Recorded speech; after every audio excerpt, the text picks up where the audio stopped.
La soirée scintillait de mille feux, un concert de rires et de verres qui s'entrechoquent sous des cascades de lumière dorée.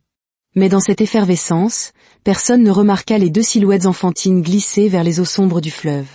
Personne, sauf une jeune femme en uniforme. Et lorsque Fred Anderson, milliardaire et père, se retourna pour découvrir ses enfants dans les bras de cet employé, la méfiance tonna là où la gratitude aurait dû éclore. Le simple nom de Fred Anderson suffisait à capter l'attention des investisseurs et à s'attirer les salutations respectueuses des politiciens. Milliardaire, philanthrope, veuf. Ces titres lui collaient à la peau comme des costumes taillés sur mesure. Mais ce soir, en arrivant au gala Riverside, il ne ressentait qu'une profonde lassitude. Les jumeaux, Bobby et David, tiraient sur les manches de son veston, réclamant une attention qu'il ne leur accordait que par un sourire distrait. Pour le monde, Fred était un homme intouchable. Pour ses enfants, il était une forteresse impénétrable. « Restez près de moi », dit-il d'une voix sèche en confiance à veste à un voiturier. Son regard balayait les tables, les chandeliers se reflétant à la surface de l'eau. Les foules l'adoraient, mais le deuil avait érigé des murs infranchissables au plus profond de son cœur. De l'autre côté de ce monde opulent, sur la même rive, Denise Jackson ajustait le tablier blanc et rigide noué autour de sa taille. Les rires des invités fortunés résonnaient à ses oreilles, tandis qu'elle portait des plateaux bien plus lourds qu'ils n'auraient dû l'être. Elle n'avait rien mangé depuis le matin, mais la faim était une vieille compagne. Ses pensées dérivaient vers sa mère, restée à la maison, dont la toux réclamait des médicaments que Denise pouvait à peine s'offrir. Chaque boisson qu'elle servait, chaque « oui, madame, Polly », chaque « tout de suite, monsieur », était un pas de plus vers la survie. Elle se déplaçait en silence, presque invisible, mais son regard, lui, captait tout. Le scintillement des bougies sur le fleuve, et la manière dont les jumeaux s'esclaffaient en s'échappant vers le bord, loin du monde de leur père. Fred se tenait au milieu de ses collègues, hochant la tête à des plaisanteries sans saveur. Il ne vit pas les garçons s'éclipser. Il ne remarqua pas le regard attentif de Denise. Un instant, elle hésita, tiraillée entre son devoir et son instinct. Devait-elle intervenir ? Devait-elle prendre le risque d'interpeller le milliardaire devant son auditoire distingué ? Au lieu de cela, ses yeux restèrent fixés sur Bobby et David. Quelque chose se serra dans sa poitrine. La musique monta en puissance, les verres trinquèrent, et personne ne se tourna vers l'eau. Personne, sauf Denise. Uniquement elle. Le rire des jumeaux fusa une dernière fois avant de s'évanouir dans le bruit d'un plongeon. De petites mains s'agitèrent en silence. Leurs voix, étouffées par le fleuve, ne purent atteindre les oreilles des invités scintillants. Le gala se poursuivait, les coupes de champagne se levaient, les compliments superficiels s'échangeaient. Personne ne remarqua rien. Personne, sauf Denise. Son plateau s'écrasa au sol dans un fracas de verre brisé sur le marbre. Quelques têtes se tournèrent, agacées, mais elles n'en avaient cure. Son corps avait bougé avant même que son esprit ne puisse le rattraper. Elle piqua un sprint, son tablier flottant derrière elle, ses chaussures glissant sur la pierre humide, puis elle sauta. L'eau glacée l'engloutit tout entière. Le fleuve lui brûlait les poumons, mais elle tendit les bras vers les garçons avec une force désespérée. La petite main de Bobby effleura la sienne, glissante et tremblante. Elle l'attrapa, le tirant vers la surface. Le corps de David s'enfonçait plus profondément, des bulles s'échappant de ses lèvres. Denise battit des jambes plus fort, ses muscles hurlant de douleur, jusqu'à ce qu'elle le saisisse lui aussi. Les deux garçons s'agrippèrent à elle, terrifiés, leurs petits poings crispés sur le tissu de son uniforme trempé. « Tenez bon », altatait-elle, luttant contre le courant. Ses bras tremblaient sous leur poids, mais elle refusait de lâcher prise. Sur le quai, un murmure se propagea. Les gens commencèrent à pointer du doigt, la confusion grandissant, puis Fred se retourna. Il se figea. Ses fils, son univers tout entier, dégoulinant, haletant, dans les bras d'une femme qu'il reconnaissait à peine.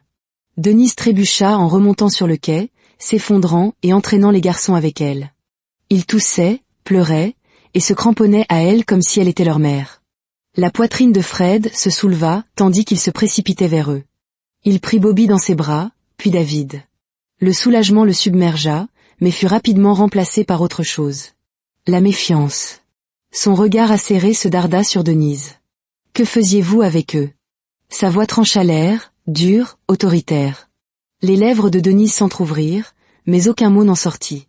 Elle grelottait, trempée, les dents claquant, les poumons encore en feu.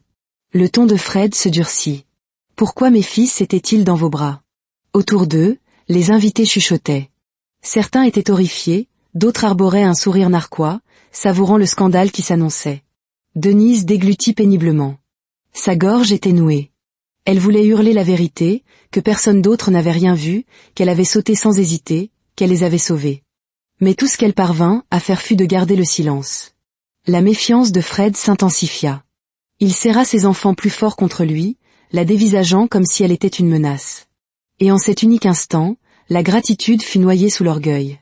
Les jumeaux étaient en sécurité, toussant contre le torse de leur père. Mais la tension entre Fred et Denise était palpable, comme une corde sur le point de rompre. La mâchoire de Fred se contracta. Que quelqu'un appelle la sécurité. Denise cligna des yeux, l'eau de ses cheveux perlant sur ses cils. La sécurité. Sa poitrine se serra. Elle voulait parler, se défendre, mais l'épuisement pesait sur sa langue. J'ai dit, maintenant. Aboya de nouveau Fred, et deux hommes en costume s'approchèrent, hésitants. La foule bruissait, les murmures tissant des histoires à partir de fragments que personne n'avait réellement vus. L'employé avec les enfants du milliardaire. Que faisait-elle? Denise se redressa péniblement, les jambes tremblantes, son uniforme alourdi par l'eau. Elle croisa les bras pour se stabiliser, plus par froid que par défi. Je n'ai pas, commença-t-elle, mais Fred la coupa. Vous n'étiez pas censé les approcher, dit-il d'une voix basse et tranchante. Est-ce que vous comprenez? Votre travail est de servir des boissons. Pas d'eux.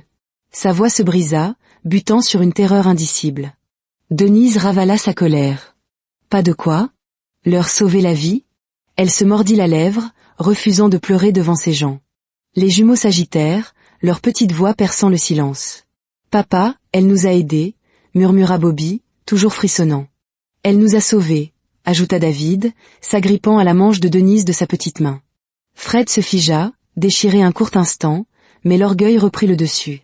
Il écarta doucement la main de David. Les garçons, vous ne savez pas ce que vous dites. Vous avez eu peur. La poitrine de Denise lui faisait mal, non seulement à cause de l'eau, mais aussi sous le poids de sa méfiance.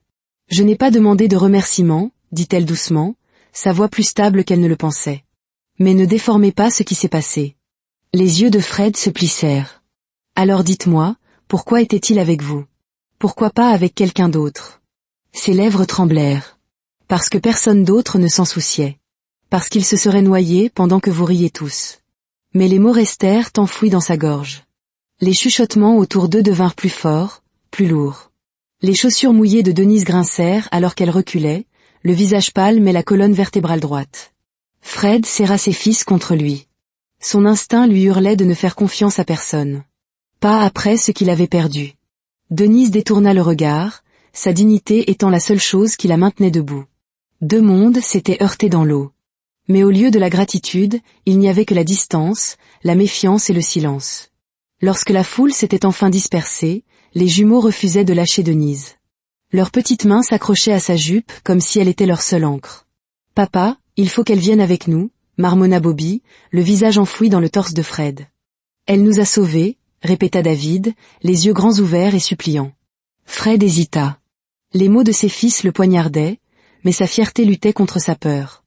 Il s'éclaircit la gorge et s'adressa à Denise d'un ton sec. « Vous venez avec nous. Maintenant. » Denise se raidit. « Pardon? Je veux des réponses, » dit Fred d'un ton plat. « Et je n'ai pas l'intention de discuter de cela devant des étrangers. » Son chauffeur gara l'élégante voiture noire près du trottoir.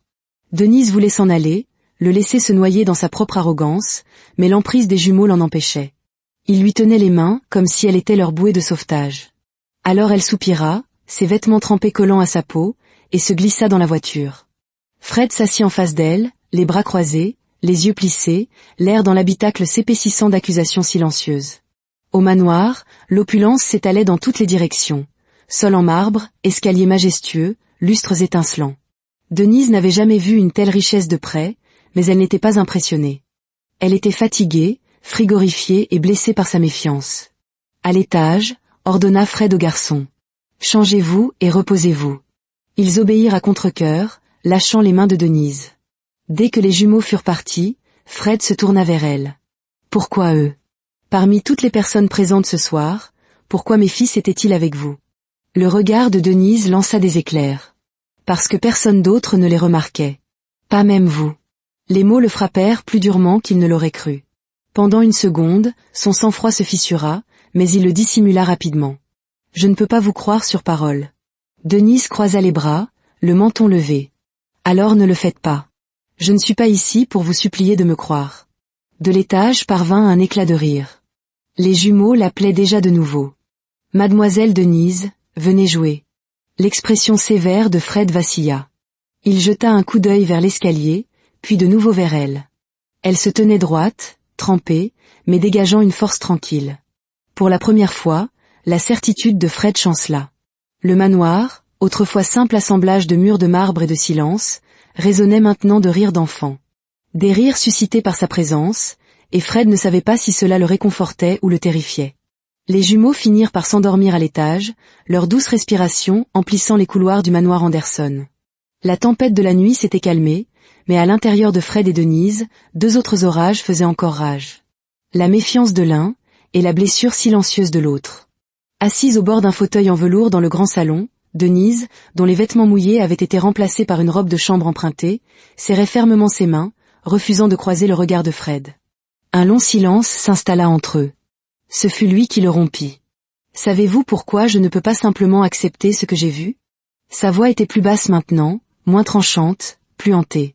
Denise ne répondit pas, mais son regard se tourna vers lui, curieuse malgré elle. Il se pencha en arrière, fixant les flammes dans la cheminée. « Ma femme s'est noyée, il y a des années. Juste là. » Il désigna une photographie encadrée de la rive où le gala avait eu lieu. Sa mâchoire se crispa. Elle a glissé dans l'eau. Je ne suis pas arrivé à temps.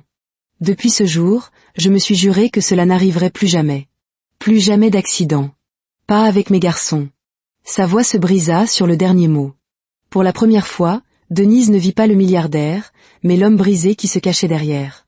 Sa gorge se noua. « Je suis désolée, » murmura-t-elle. Et elle le pensait sincèrement.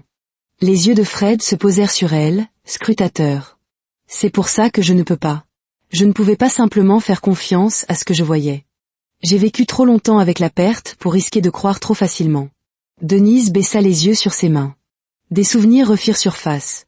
Son propre père, parti quand elle avait 12 ans, laissant sa mère malade et en difficulté.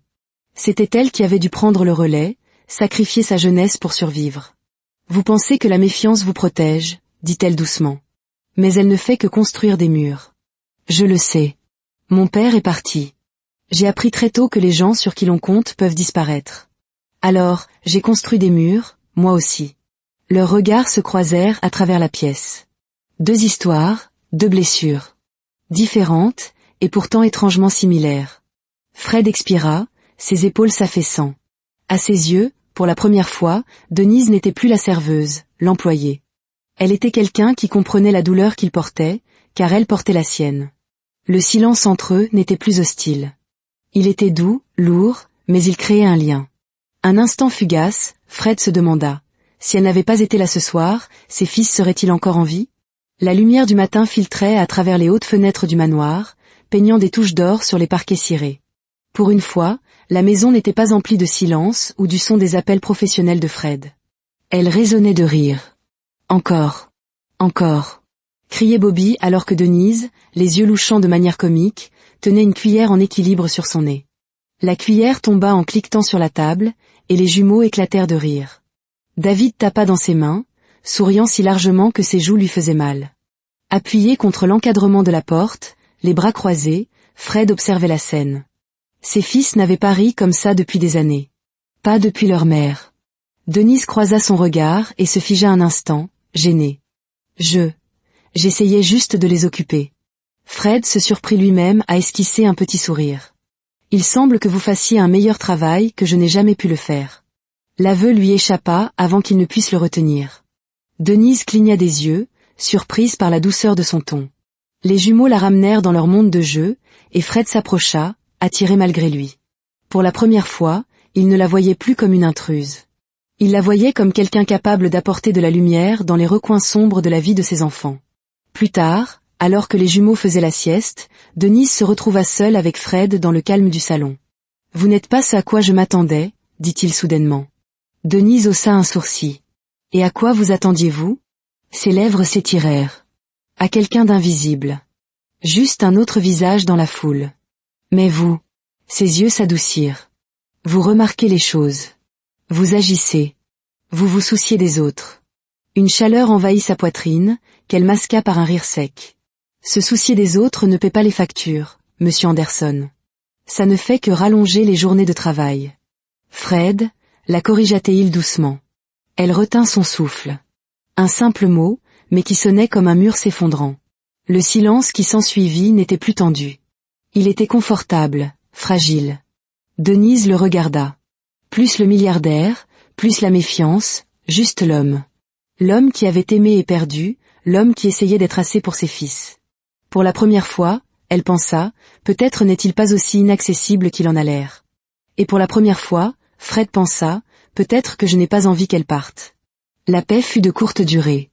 Le soir venu, le monde extérieur avait déjà flairé le scandale. Une photo, prise par un invité au gala, se propagea comme une traînée de poudre sur Internet. Les jumeaux d'un milliardaire sauvés par une serveuse, ou plus encore. Les gros titres déformaient la vérité, dépeignant Denise comme une opportuniste. Les réseaux sociaux s'embrasèrent de commentaires cruels. Les émissions à sensation spéculaient. Fred fut le premier à le voir. Ses mains tremblaient en faisant défiler le venin sur son téléphone. Chaque mot était comme de l'acide, calculatrice, chercheuse d'or, indigne d'approcher ses enfants. Quand Denise entra dans le bureau, portant un plateau de thé qu'on ne lui avait pas demandé, elle le trouva la fixant avec une expression qu'elle n'avait plus vue depuis la rive du fleuve. Méfiance, colère, peur. Qu'avez-vous fait ? Sa voix était tranchante, presque tremblante. Denise posa le plateau, confuse. De quoi parlez-vous ? Les médias. Lança Fred en lui tendant le téléphone. Comment ont-ils su ? Comment cela a-t-il fuité ? Sa poitrine se serra. Vous pensez que c'est moi qui ai fait fuiter ça ? Je ne connais même personne dans votre monde. Ne me mentes pas. Sa voix claqua comme un fouet. Les gens comme vous. Vous voyez une opportunité, et vous la saisissez. Les mots la blessèrent plus profondément que l'eau glacée du fleuve. Les gens comme moi ? Répéta-t-elle, la voix tremblante. Vous voulez dire ceux qui remarquent vos enfants quand vous ne le faites pas ? Ceux qui sautent dans les rivières pendant que vous riez à des fêtes ? C'est ça que je suis ? Le visage de Fred se durcit, mais ses yeux trahissaient le conflit qui faisait rage en lui. Je vous ai fait confiance une seconde, marmonna-t-il à voix basse. Et regardez le résultat. Les mains de Denise se crispèrent, les larmes menaçaient de couler, mais elle les retint. Vous ne m'avez jamais fait confiance. Pas vraiment. Et maintenant, vous me prouvez pourquoi je n'aurais pas dû vous faire confiance non plus. L'air se craquela entre eux. À l'étage, les rires des jumeaux s'éteignirent, comme s'ils sentaient l'orage en bas. Mademoiselle Denise ? Appela faiblement Bobby. Vous êtes encore là ? Le cœur de Denise se brisa à ce son. Elle se tourna, les yeux brûlants, et murmura sans le regarder. Dites-leur. Dites-leur que je leur ai dit au revoir. Et elle sortit, laissant Fred seul avec son orgueil, son silence, et l'écho de deux enfants pleurant la femme qui les avait sauvés. Pour la première fois depuis des années, Fred sentit que le manoir était plus que silencieux. Il était vide. Le manoir était trop calme. Assis seul dans son bureau, Fred regardait la lueur du feu vaciller sur le verre de whisky qu'il n'avait pas touché. Ses fils avaient refusé de dîner, leurs petites voix enrouées par les pleurs. Les couloirs qui, la veille encore, résonnaient des rires de Denise et des leurs, étaient maintenant emplis d'absence. Sur son bureau reposait la photographie de sa défunte femme, souriante au bord du fleuve, le soleil dans ses cheveux. Il traça le contour du cadre du bout du doigt, la gorge serrée. « J'avais promis de les protéger », murmura-t-il. « Mais peut-être que je n'ai fait que me protéger moi-même. » Pour la première fois, il l'admettait. Sa fierté était devenue une prison. Sa méfiance, un bouclier qui blessait ceux qui le méritaient le moins. Et Denise, elle n'avait pas été une menace. Elle avait été une lumière. Pendant ce temps, à l'autre bout de la ville, Denise était assise sur le canapé usé de sa mère, écrasée par l'épuisement et le chagrin.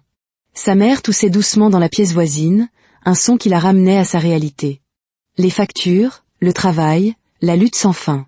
La voix de sa mère s'éleva, faible mais assurée. « Denise, tu es bien silencieuse. Quelque chose ne va pas. » Denise se força à sourire en entrant dans la chambre. « Rien que je ne puisse gérer. » Mais le regard perçant de sa mère vit clair en elle. « Tu as tant donné de toi-même aux autres, mon enfant. N'aie pas peur de laisser quelqu'un te donner en retour. » La gorge de Denise se noua. Les larmes coulèrent sur ses joues avant qu'elle ne puisse les arrêter. Mais s'il ne veut pas de moi? S'il ne voit que ce que je suis? Sa mère lui prit la main et la serra. Alors c'est sa perte. Mais ne ferme pas ton cœur à cause de l'aveuglement d'un seul homme. Garde-le ouvert, car un jour, quelqu'un te verra vraiment. Au même moment, Fred prit sa décision. Il se leva, la détermination se lisant sur son visage. Il ne laisserait pas l'orgueil lui voler cela. Pas encore une fois. Il avait perdu sa femme. Il ne perdrait pas Denise. Pas à cause de sa propre peur. Il appela son chauffeur. Conduisez-moi à l'adresse de Denise Jackson. Maintenant. Alors que la voiture filait dans la nuit, le cœur de Fred battait la chamade. Pour une fois, il n'allait pas agir en milliardaire, en homme intouchable. Il y allait en tant que Fred. Un père. Et un homme enfin prêt à dire les mots qu'il aurait dû prononcer depuis le début. On frappa à la porte de Denise juste après minuit. Elle hésita, le cœur battant, avant d'ouvrir. Là se tenait Fred Anderson.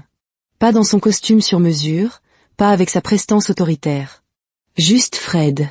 Les épaules affaissées, la cravate dénouée, le regard porteur à la fois de regret et d'espoir. Denise eut le souffle coupé. « Qu'est-ce que vous faites ici ?» Il expira, la voix basse. « Je suis venu pour vous dire que je suis désolé. Pas le genre de pardon qui se cache derrière des excuses. Le genre qui admet que j'ai eu tort. » Son regard s'abaissa, la honte alourdissant ses mots. « Vous avez sauvé mes garçons, Denise, et au lieu de vous remercier, je vous ai blessé. J'ai laissé ma peur, mon orgueil. » Sa poitrine à elle se serra. Elle voulait le croire, mais le souvenir de ses paroles dure la brûler encore.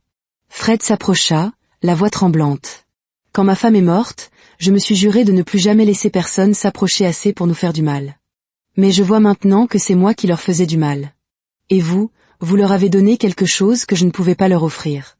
Le rire, la sécurité, l'amour. » Ses yeux rencontrèrent les siens, bruts et sans défense. « Denise, je ne veux pas seulement votre pardon. Je vous veux, vous. Je nous veux, si vous m'acceptez. » Derrière elle, Bobby et David apparurent, en pyjama, leurs yeux s'illuminant. « Papa » murmura David. Bobby tira la main de Denise. « Est-ce qu'elle peut venir avec nous pour toujours ?» Les larmes de Denise coulèrent enfin. Elle tomba à genoux, enlaçant les garçons. « Oh, mes chéris !» Sa voix se brisa, déchirée entre l'incrédulité et le désir. Fred s'agenouilla aussi, sa main effleurant la sienne alors qu'ils tenaient les enfants ensemble. Pour la première fois, son contact n'était ni froid ni distant. Il était stable, doux. Elle sonda son regard. « Fred, êtes-vous sûr que ce n'est pas juste la culpabilité qui parle ?» Il secoua la tête. « Non. C'est de l'amour. Inattendu, immérité, mais réel. Vous n'êtes pas obligé de répondre ce soir, mais je devais vous le dire. » Les jumeaux la serrèrent plus fort, leurs voix se superposant. « S'il te plaît, mademoiselle Denise, ne nous quitte plus. » Le cœur de Denise s'ouvrit, les murs qu'elle avait construits s'effondrant. Elle regarda Fred, ne vit plus le milliardaire, ni la méfiance, mais l'homme, le père, celui qui était assez courageux pour admettre enfin son besoin. Ses lèvres tremblèrent en un sourire. « D'accord. Mais à une seule condition, que vous arrêtiez de m'appeler l'employé. » Le rire de Fred fut doux, brisé, mais rempli de soulagement. Marché conclu. Et c'est ainsi que, sous le ciel nocturne et silencieux, sur un pas de porte loin des galas au bord de l'eau et des murmures, une nouvelle famille commença à naître.